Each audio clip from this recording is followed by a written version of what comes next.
You're listening to the Lawyers with Purpose Practice Success podcast, hosted by Lisa Rozier, featuring attorney Dave Zampano, along with frequent guests. Whether you're a seasoned estate planning attorney, an attorney looking to add estate planning and elder law to your existing list of practice areas, or you're just starting out, this podcast will give you a solid plan for success. Listen now as Dave and his guests share their personal journeys to practice success and the insights they learned along the way.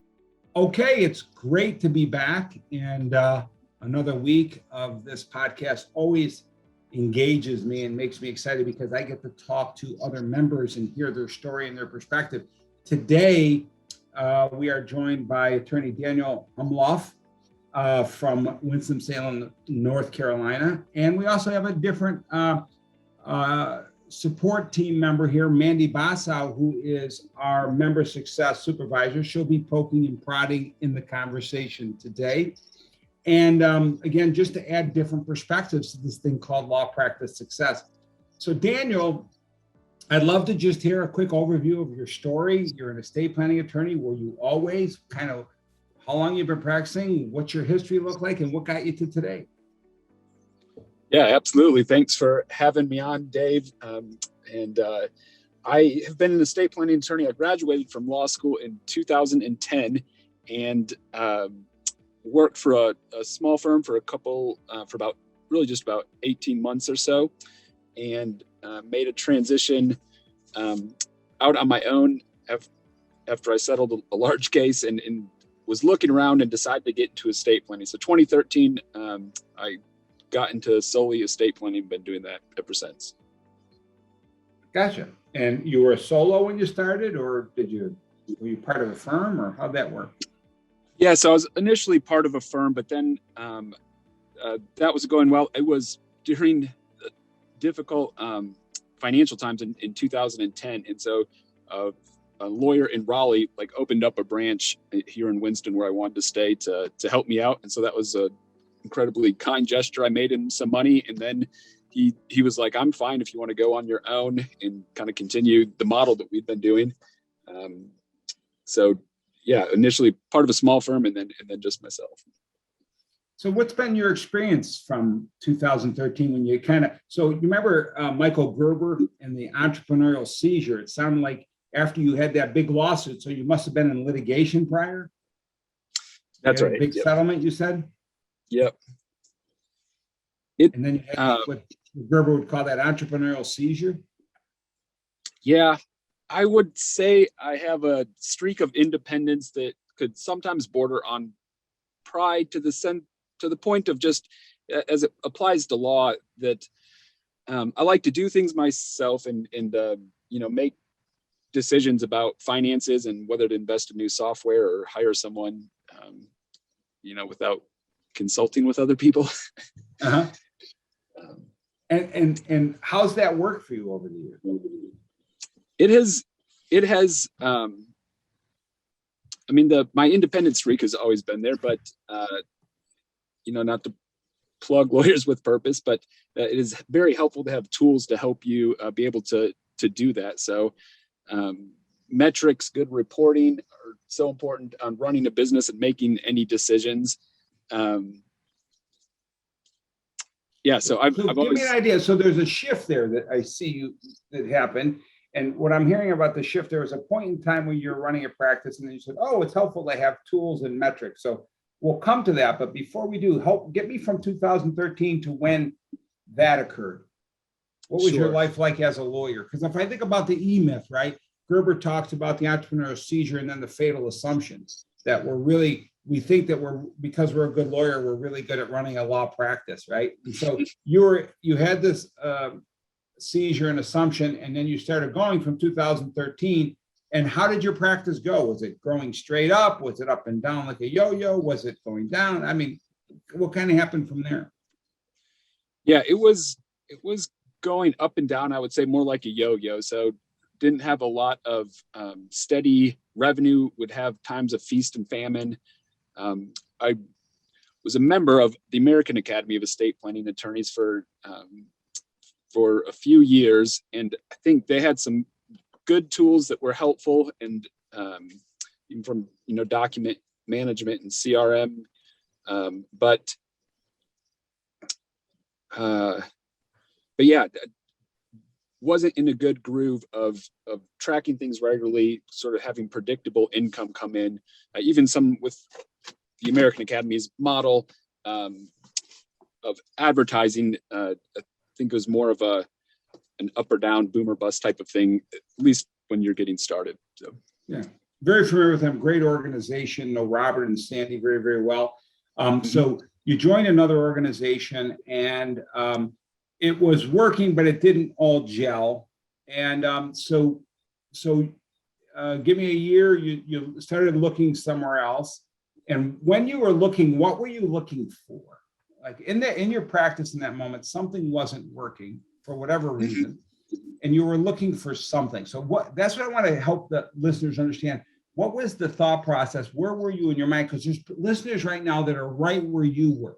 And I want them to take this journey with you, because you took some steps and did some things, and you're going to get to share your story. But what were you looking for when you identified that it wasn't working quite the way you wanted to? Yeah. So I think the main focus was I wanted it to work a little bit better. And a big draw to Lawyers with Purpose was the emphasis on elder law. And so just with where the estate tax is and has been for over a decade, we have less estate tax issues, and elder law, just a growing concern that we were getting lots of phone calls for.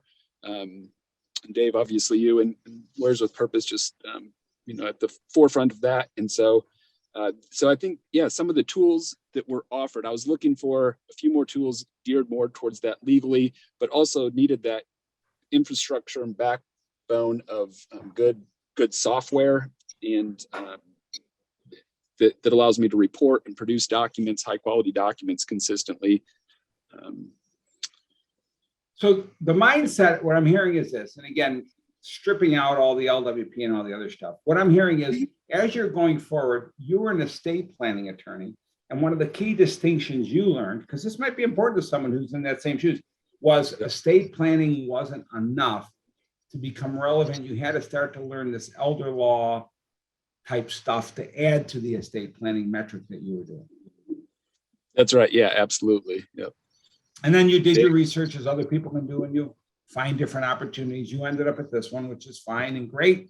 Excited about that. So what would you say to someone listening is the impact for you? What advice would you have to someone around who's sitting right where you were, that, they're okay, they're up and down, they're yo-yo, they got what do we call the yo-yo or the roller coaster practice, and but they just do estate planning? Daniel, before you get there, were you a solo at this point, or did you have a team? I was a solo. Yep. Okay. I had two assistants, a paralegal and a client services person. But were they full time? They were. So yes, so we were yo-yoing, but had good enough income stream. It wasn't like we were doing terribly and then we were doing great. We were doing pretty good, but we just needed to refine things and make it a little bit better and run a little bit more smoothly and predictably. Yeah. That's the word. It sounds like it was unpredictable. Sounds like it was a little reactive, instead, like you didn't really have controls, like it was not predictable, and you were looking for some form of predictability. Yes, absolutely. Cool. And then the predictability element said part of that in your mind was, well, I probably need to offer additional services because people are coming to me and they have this need for long-term care or Medicaid or elder law. And so you said, okay, maybe I need to learn a little bit more. So then, so fast forward to today, tell us what your practice looks like today.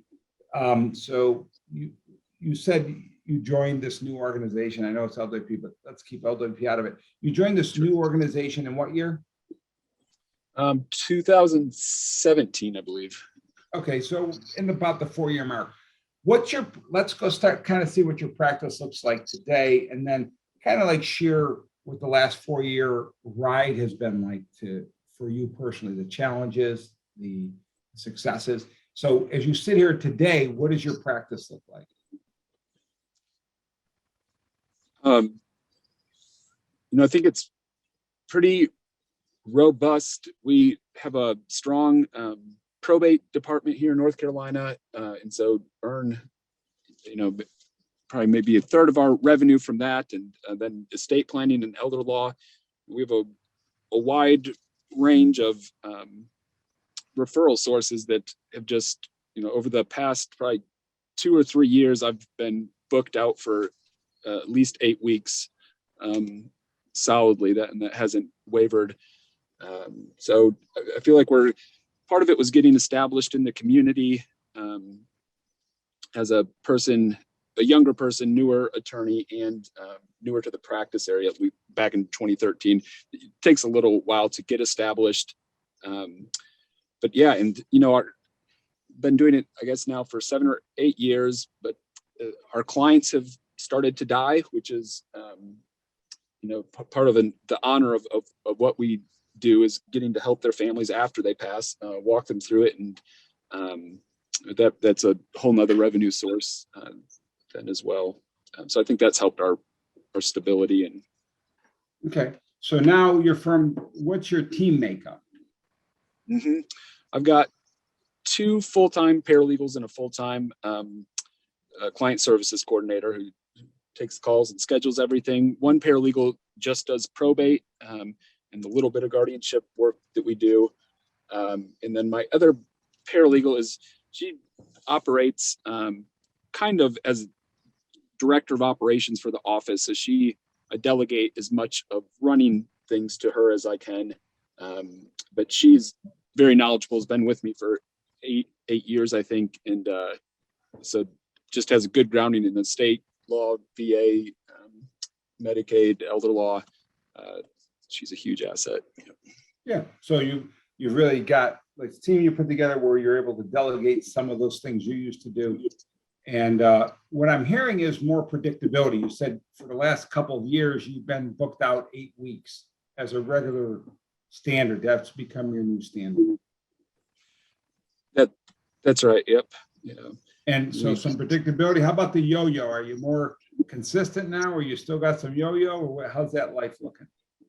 I mean, every once in a while there's a little bit of a yo-yo, but it tends to be a really good month on top of all months being predictable and good. So it's changed your standard of what you expect.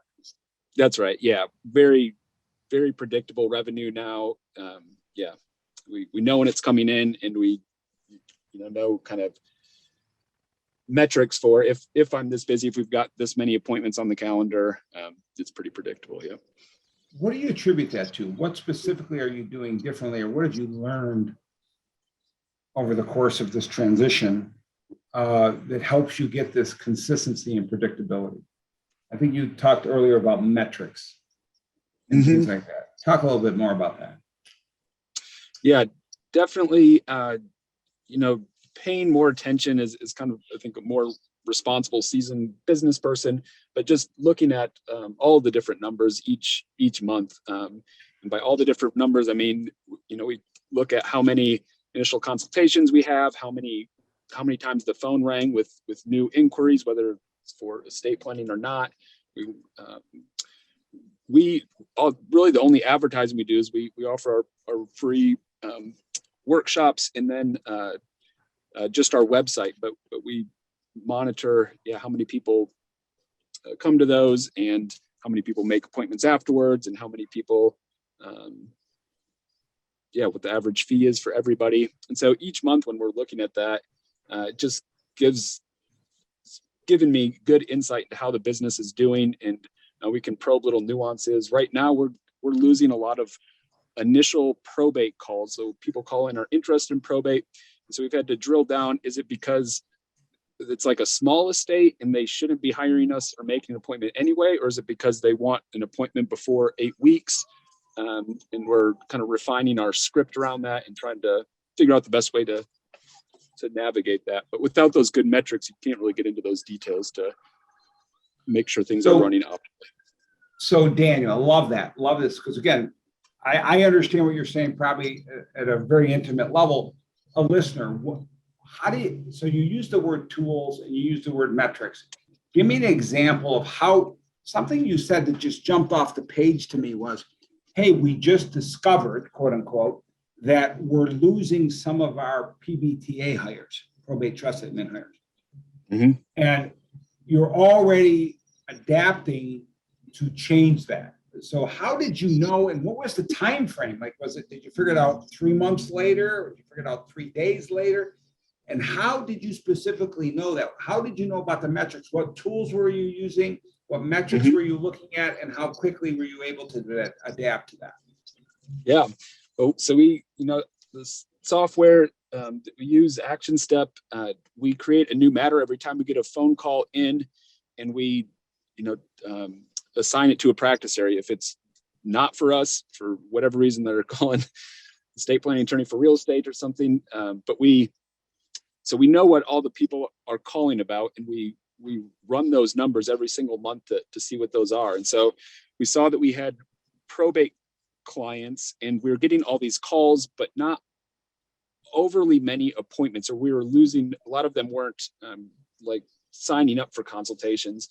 And so we just started drilling down into that. And I started saying, yeah, is it because they don't want to pay the $300? If they don't want to pay an initial consultation fee, it's more likely a smaller estate. We might not want to work with them anyway, or is it because they are, because they couldn't get in more quickly enough. So I started asking just my staff that, and then one of my staff members was able to go into Action Step and create a little drop-down box. So for my client services coordinator, now when someone calls in, she asks, she chooses why they didn't come to see us. And now we're running those reports, and we're able to see the majority of the time. It doesn't have to do with the consultation fee, although that probably weeds some out, but most of them aren't making an appointment because they can't get one quick enough. So we're devising a strategy now that maybe they're going to have like a sort of initial screening call with my paralegal before they sit down with me. But we've been able to adapt that software and run those reports every month to just see what was happening. So Action Step's critical because it's giving you a report in real time as to who's calling in and what's happening to that person. You were able to identify, it seems like in real time, or at worst case, at the end of the week. You analyze these weekly, is it? Monthly. Monthly. All right. So you look at them monthly and say, okay, here's some trends that we're seeing. How do we address those? So having that access at that frequency, you're able to make fairly quick adaptations to things that might have an impact on what happens to your yo-yo down the road, right? That's right. So really love that. So having the system, that's what I'm hearing, where you can actually track and intentionally understand all the things happening in your firm. Real quick, Daniel, we got about 5 minutes. I'd love you to share with the audience a key piece of advice and a key piece of advice around to someone who maybe is struggling and wondering, how do I get rid of the yo-yo? Because that's your story. I had a yo-yo and I wasn't working for me. So if it's not working for them, a key piece of advice. And then one of the greatest challenges you had to overcome in the process to getting to where you are today. Mm-hmm. Free piece of advice would definitely be to get help.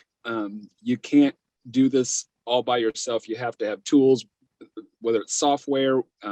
You've got to make the investments and get help. Talking to other attorneys, it can be huge.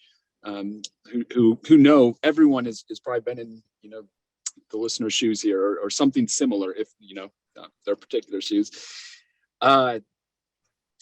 So yeah, reach out and get help, and don't hesitate to do that. So find a community like you did. You were searching into. You found a community of attorneys that think like you and that kind of help you overcome that issue that you had. So find the community that fits you best. That's the piece of advice.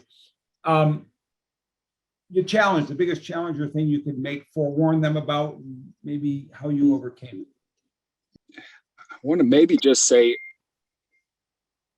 hard or consistent and diligent effort. So knew what we had sort of early on wasn't with the more yo-yo revenue coming in, not as predictable. I knew that needed to change.